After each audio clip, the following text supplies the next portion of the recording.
Sejam muito bem-vindos ao nosso podcast Pode Falar Enfermeiro. Eu sou Milka Lorena. Eu sou Jaiane Gomes. Somos enfermeiras e estamos aqui para apresentar para vocês um bate-papo super interessante. Hoje o tema é urgência e emergência e a nossa convidada super especial é referência no assunto. E eu quero saber se vocês vão descobrir através da nossa apresentação. Bora lá. Vamos apresentar. Ela é enfermeira formada pela Universidade Federal do Ceará. Residência de Enfermagem em Saúde da Criança pelo IMIP. Mestrado e doutorado em Saúde da Criança e do Adolescente pela UFPE. Docente da disciplina de Saúde da Criança do Departamento de Enfermagem da UFPE. Preceptora de prática na Emergência Pediátrica do Hospital da Restauração. Coordenadora formadora da Residência de Enfermagem Uniprofissional do Hospital das Clínicas. Membro da Câmara Técnica de Assistência de Enfermagem do Corém Pernambuco. E enfermeira do SAMU Recife PE. De quem estamos falando? Será que você daí consegue adivinhar? Quem será? Aloísia Pimentel! Seja bem-vinda! Eu só quero fazer uma retificação. O SAMU eu saí, né, em 2019, eu pedi a exoneração da prefeitura, porque quando eu passei no concurso da Universidade Federal, né, dedicação exclusiva, você não pode ter outro vínculo, eu tive que pedir a exoneração. Mas foram 16 anos, né, no SAMU, que eu sempre digo que é o melhor do Brasil. Olha aí. E fazendo atendimento pré-hospitalar de excelência de alto nível, porque o SAMU Recife, ele é de alto nível. Então, assim, foi um momento de escolha que foi muito difícil, né?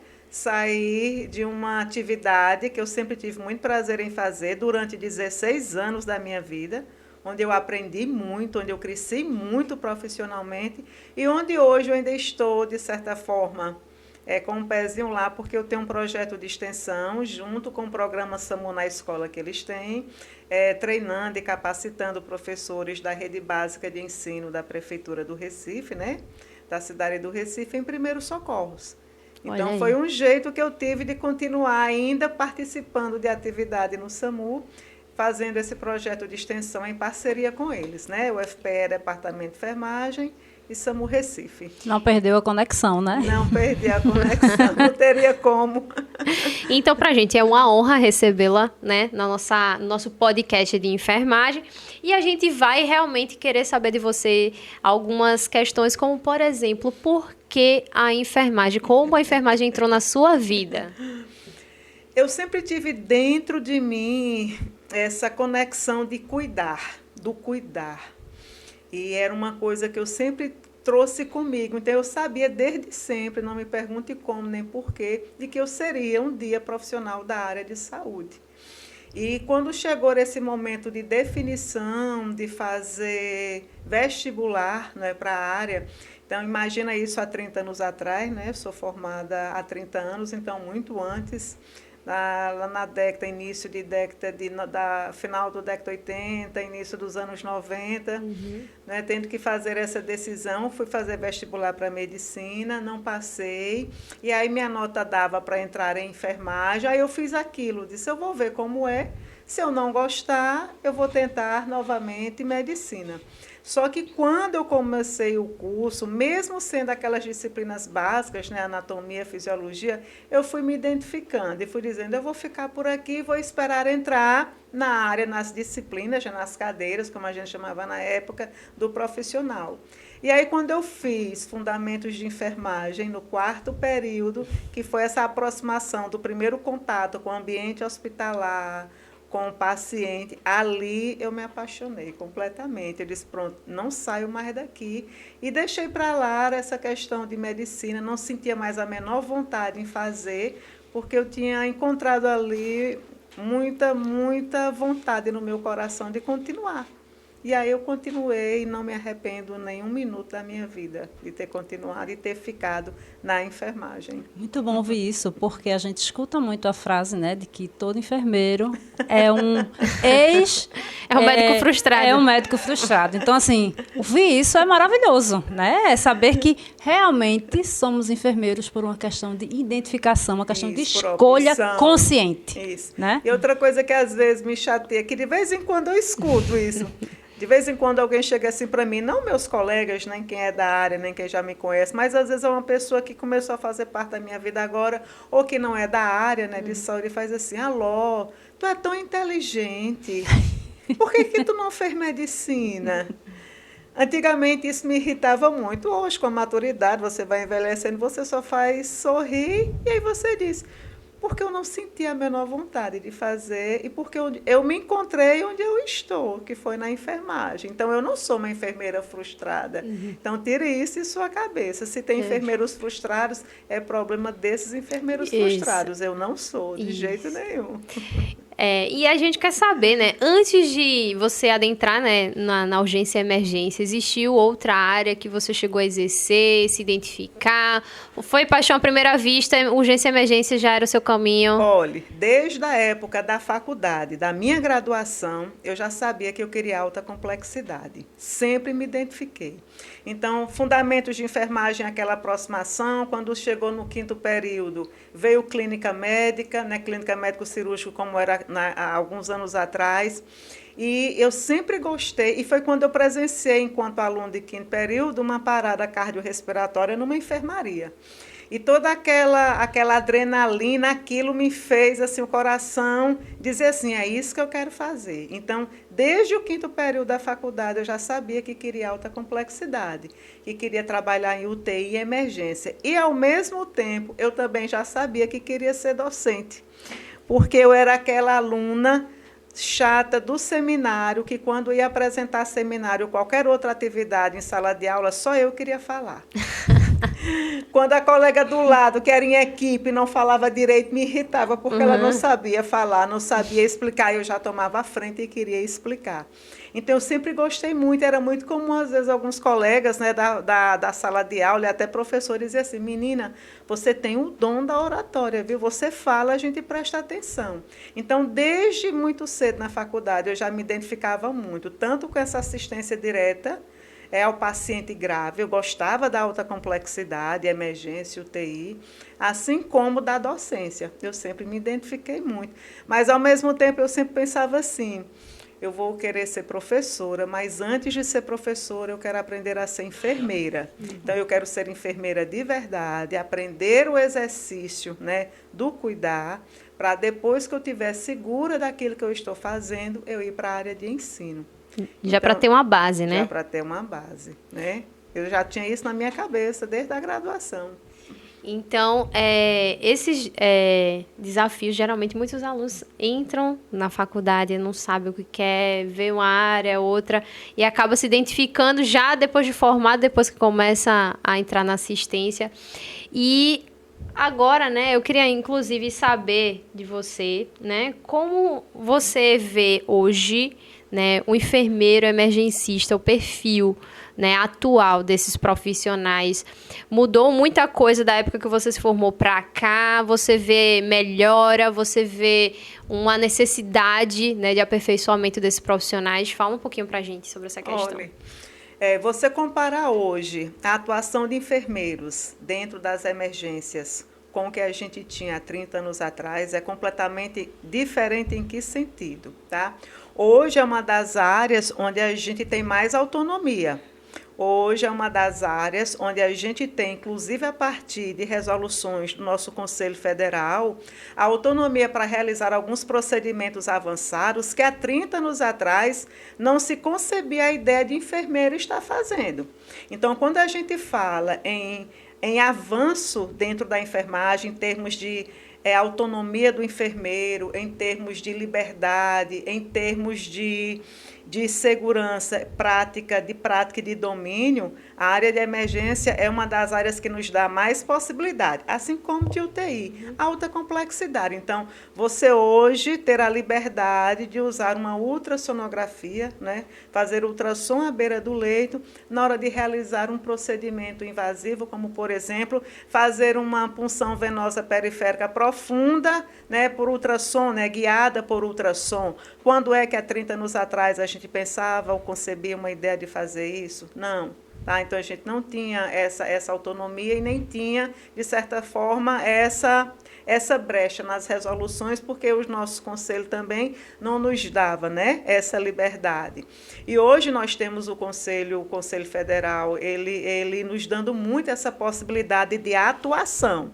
Então, o enfermeiro de hoje que atua nessa área, ele acaba tendo a oportunidade de realizar muitos procedimentos avançados que há 30 anos atrás a gente não realizava. Então, realizar uma punção de uma intraóssea, fazer a intubação através da máscara laríngea, não é? Você utilizar o ultrassom não só para fazer a punção venosa profunda, mas às vezes também para constatar, avaliar a bexiga de paciente, para ver se tem ou não indicação de passar a sonda vesical de demora. Hoje em dia já começando a se utilizar ultrassonografia para ver posição de sonda nasogástrica. Então, hoje é uma área que nós temos muita oportunidade de realizar esses procedimentos que há 30 anos atrás não tinha. Então, você há 30 anos atrás tinha um perfil de enfermeiro de emergência que era muito diferente do perfil de hoje, porque a gente não tinha antes toda essa oportunidade de realizar esses procedimentos que tem hoje. Então, é um mundo hoje completamente diferente e mais exigente. Isso. Tá? Então, muito mais exigente. Então, eu digo muito isso. Eu venho de uma geração de enfermeiro onde a gente não tinha, há 30 anos atrás, o acesso às informações que a geração de hoje tem. Então, a gente não tinha esse acesso à internet, a gente não tinha esse acesso fácil às informações. Ou a gente estudava realmente de fato e por livros, entendeu? Ou a gente não tinha como realmente se tornar um profissional qualificado. Então, você tinha que ter essa responsabilidade e compromisso de estudar. A gente não tinha uma smartphone, a gente não tinha uma biblioteca virtual de fácil acesso, como a gente tem hoje. Então, ou estudava.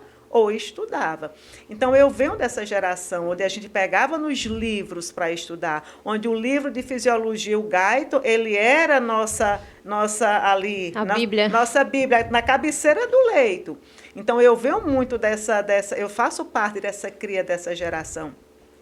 Hoje se tem muito mais facilidade às informações, você hoje tem um acesso melhor às informações, a internet está aí, e você não tem hoje enfermeiros, muitas vezes, com esse perfil qualificado que a minha geração tem. Eu tenho muito orgulho de dizer isso. Lógico que a gente sabe que profissionais ruins e desqualificados sempre houve e sempre vai ter e sempre vai existir. Tá? Mas quando eu comparo a minha geração, que eu posso falar aqui em inúmeros nomes, né, de enfermeiros aí que vêm dessa geração dos anos 90, onde tinha essa exigência de ter que estudar por livros, porque a gente não tinha esse acesso à internet como se tem hoje. Onde a gente vê que hoje esses profissionais, eles estão num patamar de muita satisfação com o que eles construíram ao longo desses anos todos, com o conhecimento deles, com os caminhos que eles percorreram na enfermagem, através do conhecimento eles conquistaram muito espaço. Então, a gente vê que é uma geração que ela não é frustrada com a profissão dela, que ela é uma geração onde ela conquistou muita coisa com a profissão dela, através do conhecimento que ela teve. Então, você tem hoje uma enfermagem que muitas vezes está chegando no mercado, onde poderia chegar melhor, poderia chegar mais qualificado, devido ao acesso que tem às informações, e não está chegando. E não chega. E aí você tem, muitas vezes, hoje, colegas trabalhando nessas áreas, né, de alta complexidade, de emergência, de UTI, também, muitas vezes, presos ainda a papéis que não cabem mais. Então, enfermeiro de emergência, enfermeiro de UTI, eu falo muito de emergência porque é exigido de quem trabalha em emergência ter iniciativa, você ser produtivo, você realmente ser um profissional capaz e competente para realizar os procedimentos que, dentro de sua responsabilidade, você pode realizar. E você ter capacidade e competência para realizar aqueles procedimentos. Tá? Então, assim, eu vejo que, apesar de todo esse crescimento, de todo esse avanço que houve para a enfermagem, para as possibilidades de realizar procedimentos e cuidados, eu ainda vejo uma enfermagem que ela ainda não consegue se firmar, que ela ainda não consegue ter ali, muitas vezes, mais aberturas e oportunidades, porque ela ainda não entendeu, ela ainda não percebeu, não se apercebeu de tudo isso que está sobre nossa responsabilidade e que pode nos fazer crescer. Então, assim, é você realmente desenvolver suas habilidades e suas competências para dar uma assistência de qualidade, não pensando da forma como muitos colegas pensam. Para que eu vou fazer isso? Vai aumentar em quanto o meu salário? Eu vou ganhar quanto para fazer isso? Entendeu? Então, é você se limitar demais, é você se tornar muito pequeno, é você se apequenar, como a gente diz, quando você só tem essa linha de pensamento de não querer crescer, de não querer aprender, de não desenvolver suas habilidades e suas competências, porque esse crescimento, esse desenvolvimento não vai estar atrelado naquele momento a um ganho financeiro. Eu nunca pensei desse jeito e talvez, graças a Deus, eu tenha tido esse caminho, que eu olho para trás e eu tenho muito orgulho do meu caminho enquanto enfermeiro, do que eu conquistei e do que eu ainda posso conquistar. Então, eu sempre quis ser uma profissional de excelência. E eu sempre quis ser um profissional de excelência, não pensando só na questão financeira, mas porque eu queria ser boa naquilo que eu estava fazendo. Eu queria ser reconhecida como uma enfermeira de excelência, prestar uma assistência de enfermagem de excelência, olhar para o meu paciente, olhar para o acompanhante, olhar para a família e ver nos olhos dele reconhecimento e gratidão pela assistência de qualidade que eu prestei. E isso não estará atrelado diretamente à questão do ganho financeiro, mas do reconhecimento por prestar uma assistência de enfermagem de qualidade. Então, se para ser uma boa enfermeira eu tinha que me acabar de estudar por livros, eu ia me acabar de estudar por livros. Para ser uma boa enfermeira eu tinha que fazer uma residência, eu fiz uma residência. Eu fiz uma residência de verdade, eu não brinquei de fazer residência. Eu estudei muito e estudo muito até hoje. Sim. Eu não consigo imaginar no enfermeiro ser bom no que faz sem ele realmente não ser um profissional que ele estude. Ele tem que estudar, ele tem que se atualizar. Você vê essa facilidade que hoje, como você acabou de falar, né? Antes tinha, ia ali no livro, né? Fazer essa pesquisa, abrir esse livro, ia para a biblioteca, juntava esses grupos, né? Pegava um caderninho para fazer essas anotações. Essa facilidade que hoje esse grupo tem, né, nesse momento, seria um maior empecilho para que essa geração nova da enfermagem que vem surgindo faça isso com a melhor excelência? Se seria uma facilidade esse acesso? Se seria uma dificuldade, esse acesso. O maior desafio para que esse enfermeiro saia da faculdade com essa visão de qualidade. Será que essa facilidade de conhecimento, de ter tudo aqui que eu não sei, mas qualquer coisa eu posso pesquisar, eu tenho acesso à informação em segundos. Para que eu vou me preocupar em pesquisar isso agora, se mais na frente eu posso vir escalas, aqui? Então, isso seria uma maior dificuldade para essa formação com qualidade. Não era para ser. Se ele tem esse comportamento de achar que pode deixar para depois, porque ele vai ter a facilidade de acesso à informação, ele está sendo medíocre. Exato. Ele está sendo muito pequeno, né? Porque ele tem que pensar que, já que eu tenho acesso a essa informação agora, eu vou aproveitar. E outra coisa, né? Às vezes, nesse processo de formação, não adianta você ter só essa facilidade se você não tiver ali, muitas vezes, quem te ensine, que te mostre que te mostre aquelas informações na prática como é. Por exemplo, você tem que ter um bom professor no processo de formação. Então, você pode estar ali no processo de formação, de graduação, dentro da enfermagem, e aí você vai ter uma aula, por exemplo, de reanimação cardiopulmonar. Aí pode ser que algum aluno pense assim, não, eu não vou para a aula, eu não vou assistir a aula, eu não vou prestar atenção, porque depois eu posso pegar uma videoaula, porque depois eu posso pegar um livro, eu posso ler. Não é nunca a mesma coisa. Você pode pegar uma videoaula de uma pessoa, de um profissional, onde ele simplesmente decorou aquela fala, e naquela fala decorada, ele vai só reproduzir o que tem naquele livro. Vai ser muito diferente se ele pegar, por exemplo, uma videoaula de um professor que realmente tem a vivência na prática e que naquela videoaula ele vai falar além do que está no livro. É igual ao professor numa sala de aula. O professor que está numa sala de aula e que tem roteiro de slide, ele não vai se prender só nos slides. Ele vai falar muito além do que tem nos slides, porque ele tem a vivência, porque ele tem a prática, ele tem a experiência. Quando eu dou aula, eu falo muitas vezes nas minhas aulas, meus alunos sabem disso, das minhas vivências pessoais. Porque isso ajuda a construir e fazer com que aquele aluno entenda. Então, por exemplo, quando eu dava aula de APH, quando eu dou aula de emergência, ou de seja qualquer que seja o tema, eu tenho 30 anos de formada. E nesses 30 anos, eu sempre fui de alta complexidade.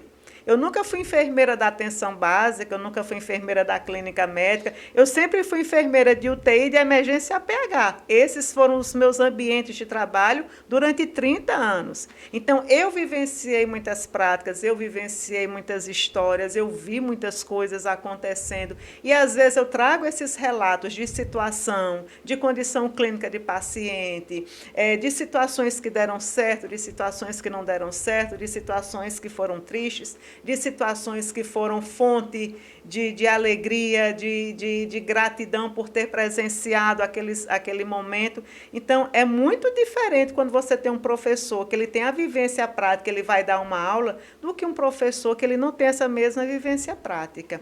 Isso muitas vezes a gente vê nas redes sociais, porque só o que tem hoje em todas as áreas e na enfermagem não é diferente, os blogueiros.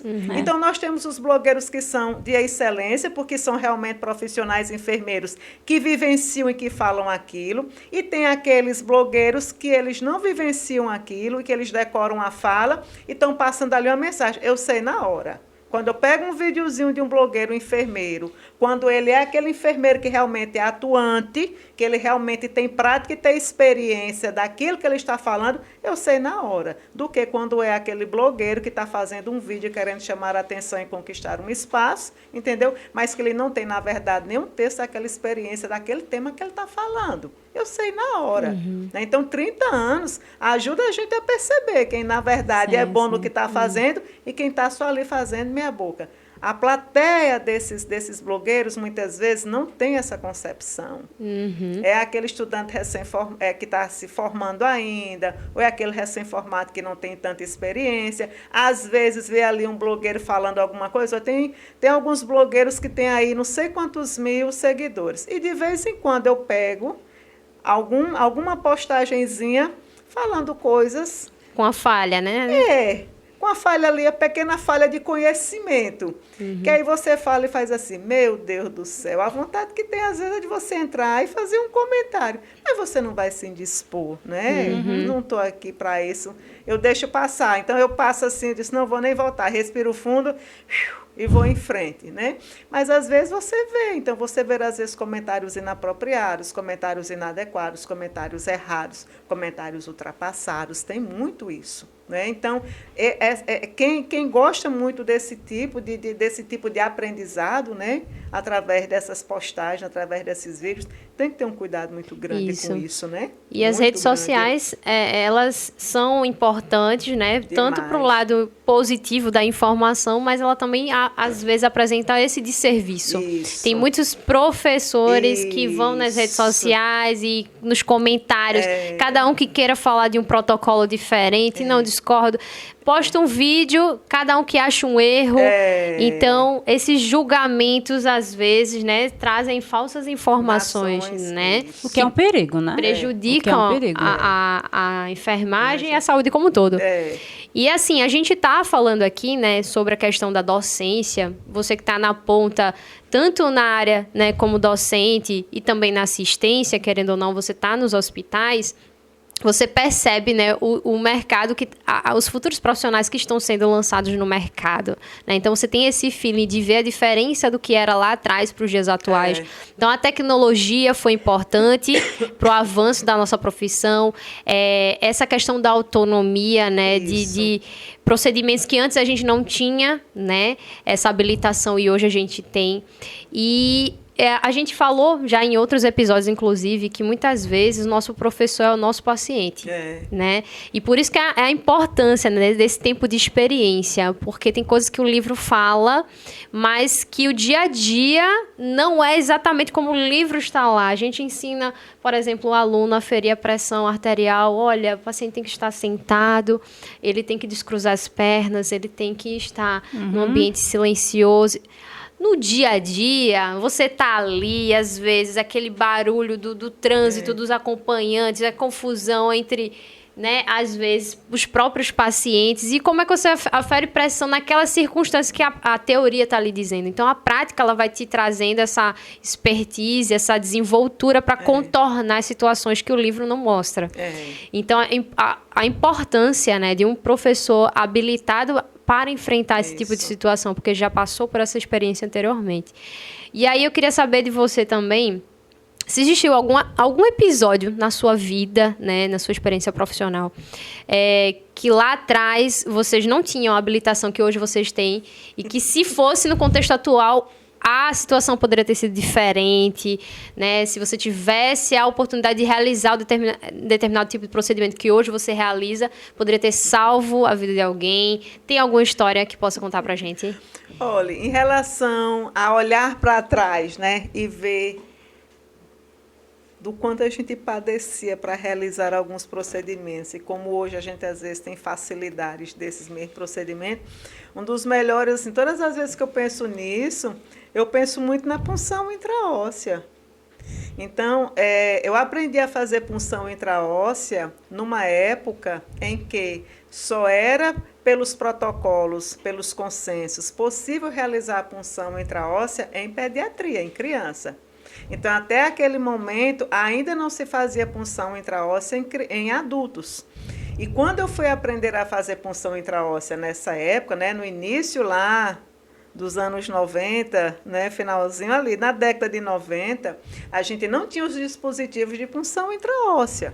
Então, como foi que eu aprendi e como foi que eu tive a oportunidade de fazer punção intraóssea numa situação de emergência pediátrica, com criança, fazendo punção intraóssea, com agulha 40x12, ou com agulha 40x16 e com seringa, onde a gente adaptava e, através de força bruta, fazer essa punção intraóssea, né? Lógico, em situação de emergência, com criança com nível de consciência rebaixado, quando eu tive a oportunidade de fazer minha primeira punção intraóssea lá nos anos 90, foi numa criança de 1 ano de idade mais ou menos, numa situação de reanimação, onde não se conseguia acesso venoso, e eu já tinha sido treinada, né, pelo PAUS, para fazer a punção intraóssea com a agulha 40x12 ou 40x16 e com a seringa, e lá fui fazer a tentativa, né? E é sofredor. Então, hoje em dia, não se tem mais a concepção de se fazer punção intraóssea dessa forma. Mas há 30 anos atrás era assim que a gente fazia. Eu estou falando de 30 anos atrás. Né? E numa época em que punção intraóssea mal se ouvia falar. Isso. Porque só se fazia em criança. Aqui, na realidade do Brasil, era essa. Não é? E aí, depois, com o avanço dos estudos e começando a se estudar de todos os benefícios da punção intraóssea, foi que, se eu não me engano, a partir de 2005, a American Heart Association, né, que é a grande instituição americana, organizadora dos protocolos de reanimação e de outros protocolos também, ela começou a falar do benefício de punção intraóssea em adulto, né? E pesquisas começaram a fazer e dispositivos começaram a ser inventados e aperfeiçoados, e é o que a gente tem hoje, né? Já sendo feito de forma mais comum, mais rotineira no dia a dia. Então, um dia desse, por exemplo, eu cheguei no Hospital da Restauração, estava uma criança lá grave, e estava com uma criança com um dispositivo de punção intraóssea que a equipe do SAMU de Jaboatão tinha colocado.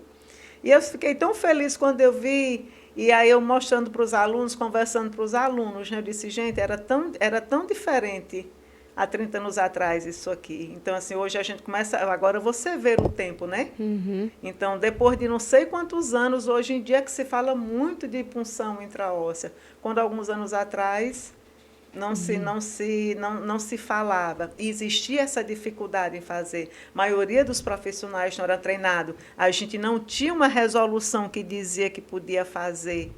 Então, a gente não tinha nada que dizia que podia, nem que não podia. Hoje, nós temos as resoluções do Conselho Federal dizendo que o enfermeiro pode, sim, fazer a punção intraóssea, lógico, desde que treinado e habilitado, tá? Assim como cateterismo umbilical em recém-nascido. Desde que treinado e habilitado, o enfermeiro pode fazer, né? Assim como a toracocentese de alívio, né? A punção torácica de alívio, a gente também pode fazer, né? A intubação com a máscara laríngea. Então, hoje em dia, nós temos esses procedimentos regularizados através das resoluções que a gente pode fazer e que, algum tempo atrás, a gente não podia fazer. Não é? E que poderiam ter sido feitos, e que poderia ter feito a diferença, alguns anos atrás, em determinadas situações. Não é? Eu sempre fui um profissional que eu sempre tive muita autonomia. Eu sempre tive assim, uma relação... Quem me conhece e convive comigo sabe que eu sou urso duro de roer, assim. Eu não sou de levar desaforo para casa, digamos assim. Eu compro a briga mesmo e, às vezes, sempre fui de comprar briga pelo paciente. E talvez por esse meu jeito de ser, de brigar, de falar, de não aceitar, de questionar, eu sempre acabei tendo oportunidades, às vezes, de fazer algumas coisas, de realizar alguns procedimentos e me dar bem com a equipe médica e conseguir resolver, às vezes, algumas situações, que às vezes eu prefiro nem falar aqui, mas que naquele momento resolveu, ajudou, tirou o paciente daquela condição que às vezes ele estava, né, em condição de morte, ali um procedimento que você faz consegue tirar daquela condição ruim e ele sair daquele momento de risco que ele estava. E a gente fala muito que o conhecimento ele é libertador. É muito diferente quando o profissional ele conversa de igual para igual com outras categorias. Coisa que quando a pessoa ela não tem o conhecimento, ela simplesmente baixa a cabeça e aceita. Então, quando a gente tem um profissional nesse perfil, né, a gente tem muitos avanços na questão da autonomia da nossa categoria, inclusive. E você também é referência na pediatria. Então, a pediatria em si, de uma maneira geral, a gente tem um fator a mais. Quando a gente fala de emergência adulto, é diferente da emergência pediátrica, até o perfil dos acompanhantes, até a sensibilidade. Eu recentemente estava acompanhando uma turma de estágio em outro município, numa situação, num setor de urgência e emergência, e os profissionais comentavam que quando acontecia o óbito, às vezes, de um paciente adulto, paciente idoso, eles não sentiam tanto quanto a criança. Um paciente, exatamente, pediátrico. Então, eram, às vezes, os profissionais fazendo o procedimento de reanimação chorando, porque lembra do filho que está em casa, lembra, né, vê aquela criança ali, vê aquela vulnerabilidade toda. Então, tem um fator aí emocional acentuado. Então, para você realmente trabalhar na pediatria, você tem que tratar com esses dilemas. Que a população em si, né, tem essa visão diferenciada de cobrar mais do profissional. Eles não entendem se você erra um acesso mais de uma vez. E, assim, eles caem em cima mesmo. Eu queria saber de você, né, como essa experiência na área da pediatria, se existiu algum conflito. E não entendendo, no caso, os acompanhantes não entendendo o que estava se passando e você conseguiu contornar. Existiu algum momento de confronto, algo do tipo, ou nunca aconteceu? Foi super... Nunca aconteceu. Sabe por quê? Porque eu entendi desde sempre na pediatria de que não é só a criança, que a assistência de enfermagem à pediatria também envolve assistência à família, ao acompanhante que está ali. Na verdade, eu sempre tive muito esse perfil, tá? Minha vida toda eu sempre trabalhei com criança e com adulto, tá? Quando eu saí da faculdade, eu me formei na Universidade Federal do Ceará, que eu vim para cá, para Recife, eu vim logo no mês seguinte, assim que eu me formei, eu ia me casar. e na época meu noivo morava aqui, não adiantava eu ficar em Fortaleza. Então eu me formei e vim para cá porque eu sabia que minha vida ia ser aqui, porque o meu noivo na época morava aqui e minha vida ia ser em Recife. Então quando eu cheguei aqui, eu fui atrás de emprego e eu sempre sabia, eu quero trabalhar em UTI e emergência. E quando eu fui trabalhar realmente, a primeira opção que eu consegui, naquela época a gente fazia uma prova escrita, foi na UTI pediátrica do Hospital Português. Então eu tomei um susto, porque eu queria trabalhar em UTI, mas eu não imaginava trabalhar com criança. Eu não passava na minha cabeça trabalhar na pediatria. E quando o meu primeiro emprego foi dentro de uma UTI pediátrica de dia e numa emergência cardiológica com adulto à noite, eu me encantei com o mundo da pediatria. E já nesse primeiro emprego eu percebi de como era forte a convivência ali com o pai, com a mãe, com o acompanhante. E eu entendi desde os primeiros plantões em que era importante você ter essa família ali junto. Então, desde muito sempre, todas as vezes, até hoje, às vezes quando eu estou com os alunos da emergência pediátrica, eles vão fazer qualquer procedimento, eu sempre digo, vamos, converse com a criança, se ela tiver entendimento, e converse com a mãe, sempre explique para a mãe.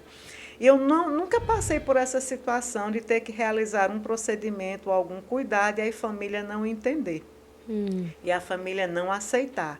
Então, ela sempre entendeu que era preciso, aquele procedimento estava sendo feito porque era necessário. E eu acho que quando você já prepara a família antes, já fala das possibilidades, ela fica mais tranquila nesse sentido. É lógico que nenhuma mãe gosta de ver, por exemplo, em alguns procedimentos, como é a punção venosa, seu filho ser furado 2, 3, 4, 5 vezes. Tanto é que a gente na pediatria, justamente para não ter esse tipo de confronto, quando faz 2, 3 punções que a gente não consegue, a gente já dá um tempo. Ó, mãe, a gente vai dar um tempinho. A gente já fez aqui 3 tentativas, está ruim, está chorando, é doloroso, vamos deixar ficar calmo, tranquilo, daqui a pouco a gente tenta de novo. E às vezes até, dependendo do qual é a medicação e qual é o tratamento, se existir a possibilidade de fazer aquela medicação por uma via intramuscular, por uma via oral, a gente conversa com a equipe. Mas quem trabalha com pediatria tem muito esse olhar, tem muito esse zelo de quando percebe que algum procedimento não está dando certo, dá um tempinho, conversa com o pai ou conversa com a mãe, com o acompanhante, dá um tempo para aquela criança, para não deixar aquele momento ainda mais doloroso e traumatizante do que já está sendo. Eu nunca vivenciei, não, realmente, de verdade, nenhuma situação assim de confronto com família. Já ouvi colegas falando da dificuldade, às vezes, de alguma mãe, de algum pai, mas eu, particularmente, não. Eu acho que você está falando, eu estava aqui pensando, eu estou trabalhando recentemente numa emergência pediátrica e faz toda a diferença quando a gente, antes de fazer o procedimento, chama o acompanhante, a mãe, e a pessoa que está com a criança, olha, a gente vai fazer isso, é assim, vai doer, vai incomodar. E aí ela já fica assim, está ouvindo, filho, olha, ajude. Então, é um diferencial realmente. É uma coisa que se você tivesse olhar realmente, de entender que eu tenho uma criança, que muitas das vezes é um bebê. Não tem como você explicar para o bebê, uma criança de 2 anos, de 3 anos. Às vezes você tem até uma criança de 7, 10 anos, você explica, mas ela está tão apavorada que ela olha para a mãe assim, e agora? Mas se você focar no acompanhante, você já ganha a confiança dele. Exatamente. Isso é muito importante. Já é uma pessoa do seu lado também, inclusive. Isso, ele te ajuda, né? E pensando nisso, assim, o que, na sua visão, toda essa sua experiência, né, esse tempo todo já dentro da emergência, o que é que, nesse momento, nos dias atuais, não pode faltar de jeito nenhum desses profissionais que estão se formando, aí eu vou falar especificamente da enfermagem, e que querem atuar especificamente na emergência? Porque hoje a gente vê muita coisa de emergência, como você falou, nas redes sociais, né? Inclusive, a gente tem visto treinamento de pessoas, né, comuns, que não são da área de saúde, com as manobras de primeiros socorros, né? E vez ou outra a gente está vendo aí nas redes sociais, o pessoal vai lá, faz aquele, principalmente o engasgo de bebês. Né? Então, para o profissional que diz, não, me formei, quero atuar na emergência, seja pediátrica, seja adulta, o que é que não pode faltar de jeito nenhum nesse profissional? Olha, não sei se vocês sabem, mas na graduação, quando a gente tem uma turma que tem 40, 50 alunos, são poucos que querem atuar na área de emergência. É verdade. São poucos que querem ir para a UTI, um mínimo quer ir para a pediatria. Então, são áreas que eles não são tão procuradas ainda na graduação pelos alunos. A maioria gostam de outras áreas, como atenção básica, como obstetrícia, é muito comum. O aluno que quer trabalhar na emergência é aquele aluno que ele já tem o perfil realmente de saber lidar com as situações de estresse, porque trabalhar em emergência é situação estressante, não é? Então, é aquele aluno que já se identifica com isso. E o que não pode faltar de jeito nenhum, e eu não vou dizer só para quem trabalha em emergência, gente, é para qualquer profissional, para qualquer área que ele queira se especializar. Ele não pode deixar de ter nele nunca o desejo de aprofundar conhecimento, de estudar. O que é que faz um enfermeiro ter autonomia? O que é que faz um enfermeiro ser bom no que ele faz? O que é que faz um enfermeiro ter segurança? É o estudo, é o conhecimento. Esse conhecimento vem de onde? De estudo, de muito estudo, de muita hora de dedicação. É isso que faz você ficar seguro, é você ter esse conhecimento e, lógico, desenvolver suas habilidades técnicas. Não adianta você ser esse poço de informação, de conhecimento científico teórico e não ter suas habilidades técnicas desenvolvidas. Então, é você se habilitar cada vez mais na prática de realizar procedimentos. Tem uma veia para puncionar? Vá puncionar. Não delegue ao técnico de enfermagem, não. Tem uma gasometria para coletar lá na emergência? Vá colher aquela gasometria. Tá certo? Então, qualquer procedimento que for de sua responsabilidade fazer, você ir lá fazer e executar para você desenvolver essas habilidades. Então, o que não pode faltar no enfermeiro de hoje, de uma emergência, ele não ter essa habilidade técnica de realizar procedimentos desenvolvidos.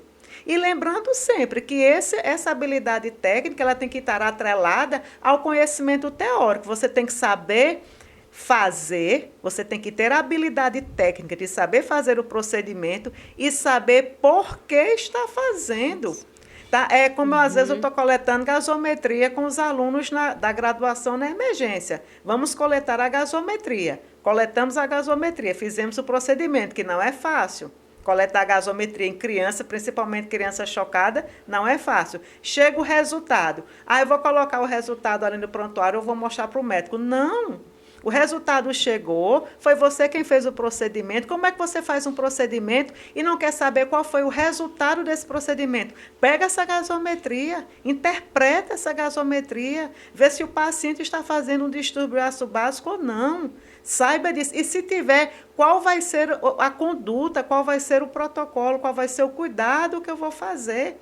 Então, você tem que ter essas habilidades técnicas desenvolvidas e tem que ter, do mesmo jeito, o conhecimento, que é o que vai te dar a base. Um casamento, né? É lógico, você tem que saber fazer e saber por que está fazendo. Então, como é que você faz o mais difícil, que é coletar a gasometria, e não sabe interpretar o resultado dessa gasometria, que foi um procedimento que foi você que realizou. Você tem que estar o tempo todo, diante da assistência de enfermagem que você presta, você tem que estar avaliando aquilo que você realizou. Tá? Então, às vezes, quando eu estou muito com os meus alunos na prática, eu chamo muita atenção disso. Então, eu digo muito, eu ensino do básico até o que dentro do seu processo de formação dá para te ensinar. Então, às vezes, por exemplo, ventilação mecânica. Ventilação mecânica é o calcanhar de Aquiles de 99% dos enfermeiros da atualidade. Não é calcanhar de Aquiles de quem? Da enfermagem da minha geração. Por quê? Porque eu venho de uma época em que a gente não tinha fisioterapeuta de plantão nas UTIs e nas emergências. Então, ou era a gente. O fisioterapeuta vinha, fazia a sessão dele de fisioterapia e depois ele ia embora, mas ele não ficava no plantão. Então, qualquer problema com aquele paciente, com aquela criança, ou com o adulto, ou com o respirador, ou com a ventilação mecânica, era a gente no plantão para resolver. E, às vezes, eu tinha um médico do meu lado que sabia e, às vezes, eu tinha um médico que não sabia. Então, muito cedo eu entendi, na prática, na assistência dentro de UTI, que eu tinha que entender de ventilação mecânica. O que foi que eu fiz? Eu comecei a estudar, comecei a comprar livros sobre o assunto. Quando tinha um fisioterapeuta legal que vinha fazer a sessãozinha, eu tirava minhas dúvidas com ele. Eu tirava minhas dúvidas com aquele médico que eu percebia que entendia bem de ventilação mecânica. E eu fui aprendendo na prática com eles. Então, eu não tenho a menor dificuldade em ventilação mecânica. Mas você vê que os enfermeiros todos hoje têm. Então, eu digo muito para os meus alunos, ó, eu vou tirar aqui uma manhã para a gente mostrar, para eu mostrar para vocês o ventilador, o respirador. Montar respirador é o de menos. Eu não vou perder meu tempo aqui mostrando a vocês como é que se monta o respirador, porque mais importante para mim é você entender como é que ele funciona. É você entender os modos ventilatórios, é você entender qual é a diferença de uma ventilação controlada para uma assistida controlada, a pressão, a volume, o que são os modos de desmame, como é que esses parâmetros são ajustados. Isso, para mim, é o diferencial. Então, às vezes, eu digo muito para o aluno, eu disse, ó, eu vou falar aqui um pouquinho de ventilação mecânica básica para vocês, mesmo sabendo que daqui a uma semana, se eu perguntar a vocês, já têm esquecido. Ninguém sabe mais nada. Por quê? Porque ainda não faz parte do processo de vocês, porque vocês ainda não estão nesse dia a dia. Mas, mesmo assim, eu vou ensinar. Mesmo assim, eu vou falar só para vocês se tocarem de que não é esse bicho de 7 cabeças. E que lá na frente, quando vocês forem se especializar e estiverem dentro de uma UTI, de uma emergência, ou dentro de uma ambulância de APH, você saber que você tem que entender de ventilação mecânica, independente se o médico, se o fisioterapeuta está ali do seu lado ou não. E mesmo assim, eu ensino para eles. Então, assim, o enfermeiro que está dentro da emergência hoje, ele tem que entender de tudo isso. Ele não pode ser mais só aquele enfermeiro que acha que ele só é bom se ele souber funcionar uma veia de primeira, se ele coletar uma gasometria. A enfermagem é muito mais do que isso. A enfermagem vai além. Então, é você ter a ciência mesmo do seu lado, é você saber realizar. Eu hoje fiz um videozinho, coloquei no Insta, né? Porque eu pedi para a minha aluna monitorar o paciente, e quando ela foi colocar os cabos de monitorização, ela chegou para mim e fez assim, ô professora, aquele equipamento monitor não tem as cores padrão, não. Eu disse, que cores que você está falando? Aí, na hora eu entendi. Ela falou, professora, quando a gente vai colocar o monitor, os cabos, o lado verde, os cabos que são verde e amarelo é o lado do esquerdo do Brasil. E o lado direito é o esporte. Ou seja, do lado direito, o vermelho em cima e o preto embaixo. E o amarelo em cima e o verde embaixo. Né? Então, cores claras em cima, ela me dizendo, cores claras embaixo. E o cabo do monitor do menino ali não tem nenhum amarelo, tem um branco, tem um marrom. Eu disse, lógico, porque não é assim que se aprende. Você tem que entender que a gente tem 2 tipos de padronização, de monitorização, que é a padronização europeia e americana. E elas têm cores diferentes. E provavelmente o monitor que você está lá está padronizado, tá certo? De acordo com o protocolo americano. Aí eu fui lá mostrar para ela como ela e mostrei as siglas. Aí ela olhou para mim, aí o enfermeiro estava do lado e disse assim, botou a mão na cintura e falou, alô, eu nunca soube disso. Eu ri tanto com a naturalidade dela. Ela fez, nunca ninguém me disse isso, não. Eu disse, pois nós temos. Tá? Então, vai fazer uma monitorização cardíaca do paciente, tem a padronização europeia e tem a padronização americana. Aí eu peguei o cabo, inclusive, e mostrei, eu disse, olha aqui. Ela fez, menina, eu nunca vi isso. Aí, de um lado, vem mostrando quais são as cores, como você colocar, se for a padronização americana, e do outro lado, a europeia. Gente, isso é coisa de anos, de décadas atrás. E você tem enfermeiro hoje em dia que não sabe. E que então, talvez esteja atuando na emergência. Exatamente. Sim. Então, nós temos muito esses perfis variados, porque é como, às vezes, ter naquela emergência, não o enfermeiro que tem perfil de emergência, o enfermeiro que tem o perfil de emergência, ele é bom. Ele sabe dessas coisas, ele vai atrás, ele é interessado. Mas pode acontecer de você ter na emergência um enfermeiro que não tem esse perfil. E que ele está lá porque foi a oportunidade que ele teve de trabalhar. Então, ele não vai ter, muitas vezes, esse conhecimento, ele não vai ter esse domínio, ele não vai querer correr atrás porque ele não gosta. Ele está ali esperando que seja só uma chuva que passe logo, entendeu? E, às vezes, não passa logo. E, de repente, você vê, tem um profissional que está ali há 2, 3, 4, 5 anos, ainda sem gostar e ainda se submetendo a esse tipo de situação. Eu já presenciei uma situação dessa com um parente meu. A minha irmã, ela precisou ir na emergência, ela estava com arritmia. E foram fazer um eletrocardiograma. E ali eu não me identifiquei como da área de saúde, porque eu costumo não me identificar, também porque às vezes a recepção não é legal. Eu também faço do mesmo jeito. Não. Eu chego lá paisana mesmo, eu converso, né? Às vezes percebem pela conversa que a gente é da área de saúde, mas assim, quando ela foi fazer, eu vi que, né, os cabos estavam errados. Trocados. E aí eu fiquei, meu Deus, falo ou não falo? Porque eu não queria, né, consertar algo de um profissional que está trabalhando ali. Aí eu na hora só fiz sugerir, não, mas esse daqui não era do lado esquerdo, não. Aí ela, não, e ainda teimou dizendo que não. Aí depois fez uma vez. Ela disse, menina, como essa máquina é inteligente, ela denuncia, não é que tá errado. Ela foi lá e trocou, dizendo que é a máquina que disse. Aí eu, tá certo, né? Eu não sei de nada, né? Não sou... Aí eu fiquei, né, nessa situação. Quantas pessoas fazem um eletrocardiograma errado e passam desapercebido porque não são da área de saúde? Eu, meu Deus, que prejuízo. Uma pessoa que não tem um perfil dentro de uma emergência. Exatamente. É perigoso demais.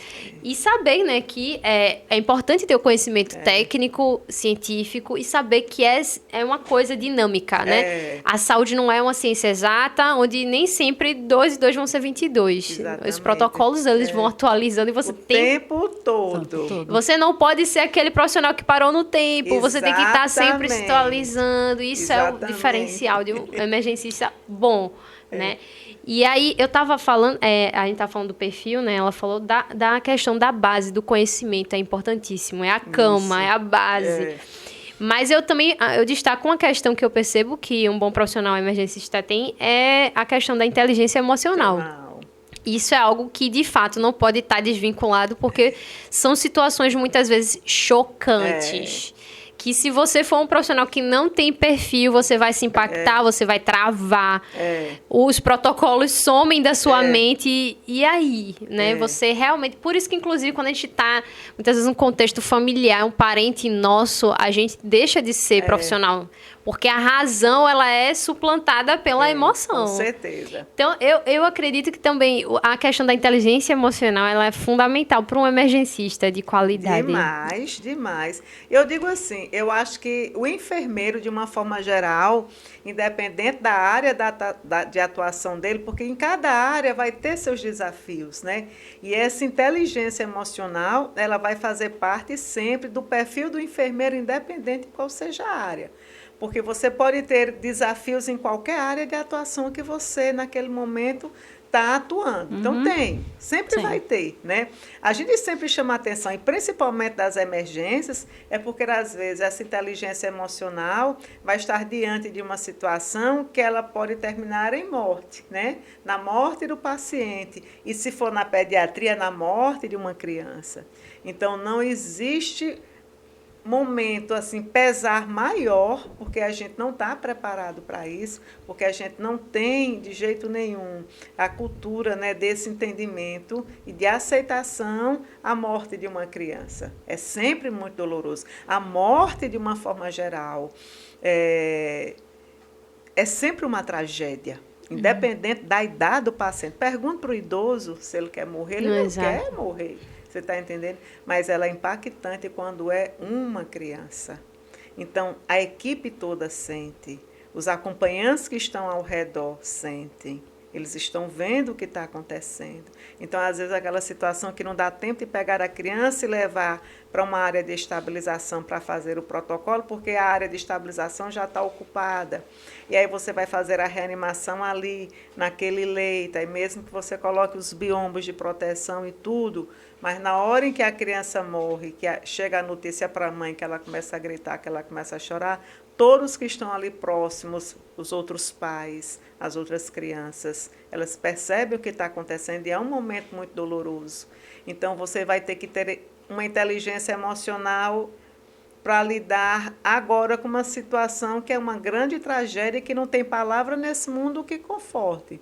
E que você também vai ter que ter a inteligência emocional para saber lidar com a situação. Né? Eu digo muito isso, o processo de morte é um processo que ele é muito doloroso de aceitação. E quando a morte é de uma criança, ela é mais dolorosa ainda. Acho até que ela deveria ser colocada como uma cadeira mesmo, assim, para você trabalhar dentro das formações, porque na saúde a gente vai lidar com isso o tempo inteiro. E é difícil. E tem aquelas questões que o próprio profissional tem as suas questões pessoais em relação à questão da morte, né? A sua visão, questões religiosas e tudo mais. Então, é difícil lidar. Eu digo muito isso, às vezes, assim, os alunos às vezes perguntam assim para mim, professora, a senhora é muito experiente, a senhora sempre trabalhou muito dentro de UTI, de emergência, no APH. O que é mais difícil é ver uma criança, é ver uma mãe chorando em cima de uma criança ou a criança chorando em cima de uma mãe que morreu. E eu passei realmente já por essas situações. No APH a gente passa por essas situações de você chegar num acidente de carro, numa colisão, a criança não ter sofrido nada e os pais terem morrido. E a criança lá chorando, pedindo para a mãe acordar, para a mãe levantar, que ela ir para casa, ela quer ir para casa. Ela só tem 4 aninhos de idade. Ela ainda não tem entendimento da morte, mas ela está vendo a mãe sangrando, ela está vendo o pai sangrando, ela sabe que aconteceu alguma coisa, então ela está saculejando a mãe e o pai, pedindo que eles acordem, que ir para casa. É horrível você presenciar isso. Do mesmo jeito, você chegar num atropelamento e quando você chega lá, uma criança de 9 anos de idade, que foi atropelada em frente de casa, na hora que desceu da parada do ônibus para atravessar para ir para casa, ela passa aquela coisa de sair do ônibus correndo para atravessar a rua, vem um carro, pega, joga longe. Quando a gente chega, já está lá a mãe abraçada com o corpo do filho chorando. É extremamente difícil. Então, eu digo muito isso para os alunos. Eu não saberia dizer para você que momento é mais doloroso. Se é você presenciar a criança chorando a morte dos pais ou se é uma mãe chorando a morte do filho. É muito doloroso. Quem me conhece sabe, eu sou chorona nessas cenas. Eu não aguento não, filho. Não aguento não. Eu fico muito emocionada. Aquilo me passa, fica no meu juízo, aquela cena ainda durante muito tempo. Se eu estiver em casa, às vezes, eu recordar da cena, eu ainda fico muito emocionada, eu sinto a dor daquele pai, a dor daquela mãe, a dor daquela criança, você fica pensando, né?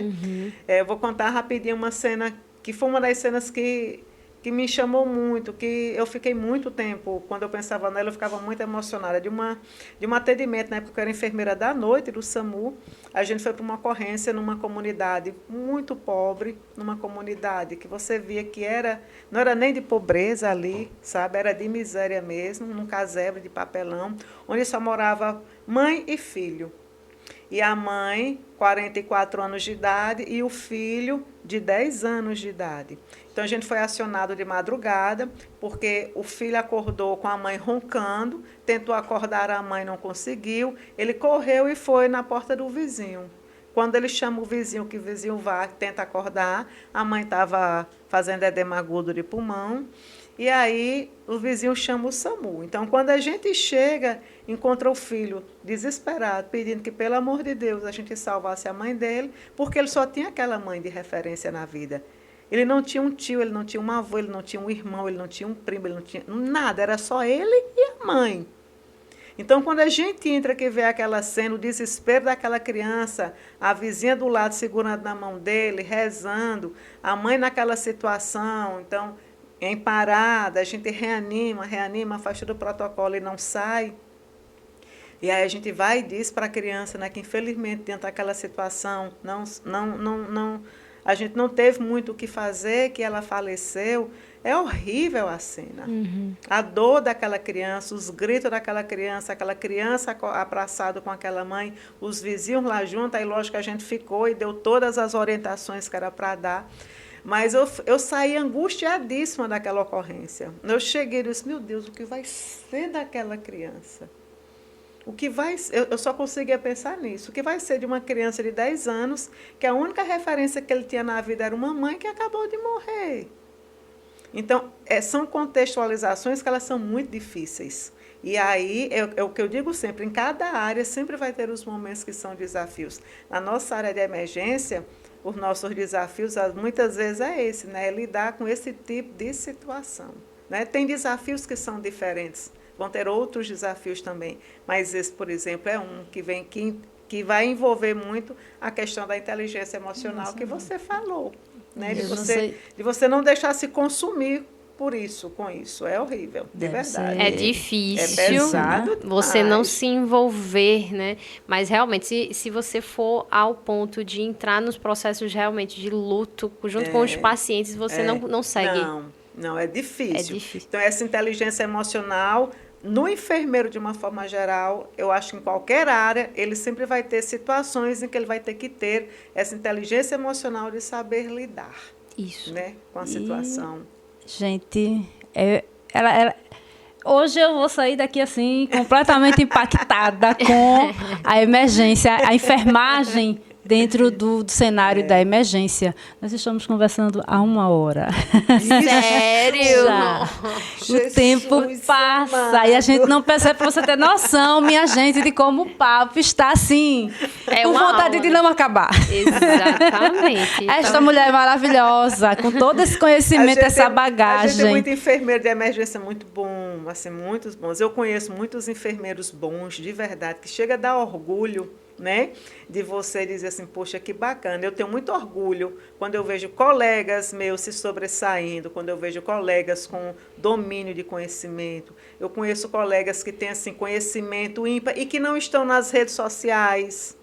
Muitos enfermeiros. Fariam a diferença muito enorme. Bons, de emergência, de UTI, que sabem muito, que sabem fazer, que sabem por quê e não estão nas redes sociais. E às vezes eu fico pensando nisso, eu disse, meu Deus, eu conheço tanta gente boa e que não está se mostrando, porque não gosta, é um direito, não gosta.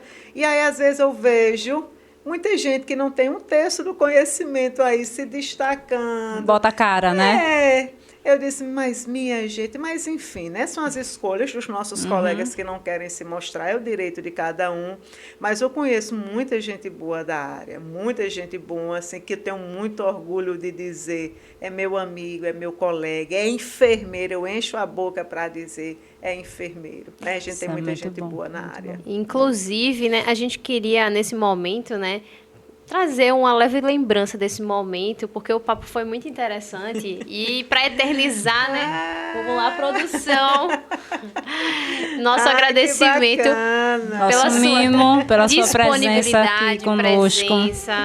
Ai, que bacana. Obrigada, meninas. Que isso é sempre um prazer, não é? De vez em quando eu respondo, deixa eu colocar aqui. Pode colocar. Tá? É sempre bom, né? Falar da enfermagem me dá muito prazer, falar do que eu faço me dá muito prazer. Quem convive comigo sabe que eu gosto muito do que eu faço. Tem aluno que às vezes faz assim, professora, às vezes quando a senhora está dando a aula, que prende assim nossa atenção e que a gente ainda não conhecia a senhora na prática, a gente às vezes fica perguntando assim, será que na prática ela realmente é isso tudo? Aí eu disse a ela, aí os alunos dizem muito isso, você faz, professora. Aí eles elogiam, né, e falam tudo mais. E aí é muito comum, eu digo muito isso, mas gente, isso é porque eu gosto muito do que eu faço. Isso. Então eu agradeço a Deus todos os dias da minha vida por Ele ter me dado a oportunidade de eu fazer aquilo que eu gosto, de eu sentir prazer daquilo que eu estou fazendo, de eu sair de casa todo dia feliz e não amargurada e não chateada porque estou indo trabalhar, mas eu sair de casa feliz porque estou indo exercer uma atividade que eu gosto muito. Eu digo muito isso, eu sou uma boa docente porque eu sou uma boa enfermeira. Então, é como eu sempre pensei há 30 anos lá atrás. Eu primeiro quis aprender a ser enfermeira de verdade, aquela enfermeira atuante assistencial, para quando eu tivesse realmente esse conhecimento e habilidades desenvolvidas, ser docente. Então, é um prazer. Falar da enfermagem, para mim, é extremamente prazeroso. E muito. A gente, através desse podcast, a gente quer realmente expor essas pessoas que, às vezes, estão lá no operacional e não estão nas redes sociais, às vezes, 100% do seu tempo, ou grande parte do tempo, ou nem tem rede social. Então, trazer protagonismo à enfermagem para a gente... Dá voz, né? Dá voz. É algo que foi o que motivou. É a nossa missão. Exatamente. Então, você está aí na assistência, no SAMU, na docência, essa é a sua missão. Esse podcast tem essa missão de trazer esses profissionais, fazer com que as pessoas, a população, seja ou não da enfermagem, conheçam, né? Vejam o tamanho da grandiosidade dessas pessoas. Aproveitando esse momento, a gente queria que você deixasse uma mensagem final para as pessoas que estão nos assistindo, para as pessoas que irão nos assistir e para os próximos enfermeiros que estão se formando, né, e que pensam lá no final, assim, eu faço ou não faço? Emergência, eu vou ou não vou? Eu tenho um medinho. Qual a mensagem? Deixa uma mensagem para eles. Estudem. Né? É para lá, né? Isso. Só estudem. ter um compromisso, ter um foco, porque tudo que a gente for fazer na vida da gente, seja qual for a área que a gente queira escolher, a gente tem que ter determinação, a gente tem que ter responsabilidade, a gente tem que ter compromisso. Lembrar que a gente, da área da enfermagem, está lidando com o que há de mais valor na vida de uma pessoa, que é a saúde dela. Não existe nada mais valoroso do que a nossa saúde. Então, é esse compromisso de dar uma assistência de qualidade, tá? E que vem através de estudo. Então, não faça por fazer, não faça uma especialização por fazer, não faça porque o mercado de trabalho é bom, não faça porque seu amigo vai fazer. Faça porque você se identifique e faça com compromisso, com responsabilidade e lembrando que o que dá autonomia para o enfermeiro é o conhecimento dele, que vem através de estudos. É só estudar. Né? Maravilha. Muito obrigada. Foi maravilhosa a nossa Obrigada a tarde. vocês. E a gente aprendeu muito, né? Foi uma aula realmente. E sempre que possível você, né, puder estar conosco Não, também. ela vai voltar, querida, porque eu vou te Exatamente. dizer, uma hora pouco demais para pouco. tanto conhecimento. Pouquíssimo, Passou nossa. rápido, né? Muito Não se rápido, a gente nem toca. sente. Por isso que é tão. Eu falo muitas vezes para meus alunos, gente, fazer o que a gente ama, o que a gente gosta. Não é obrigação. É um prazer, prazer. sabe? É prazeroso, É você faz, você prazer. nem sente. Tanto é que eu vim para cá, eu ia em casa, trocar de roupa para me arrumar. Quem me conhece sabe que eu sou vaidosa, mas isso não vai dar tempo. E eu não vou chegar atrasada para um compromisso que eu assumi. Então, eu vim direto ao Hospital da Restauração, estou toda aqui, de scrub, para conversar um pouquinho com vocês, Foi porque é sobre a maravilhoso. enfermagem. Verdade. E para vocês que assistiram até agora, nosso muito obrigado por sua audiência. E esperamos vocês nos próximos episódios com mais Pode Falar Enfermeiro. Então, Não esquece de compartilhar, curtir e divulgar essa mensagem. Assistam. beijo. Tchau, tchau, gente.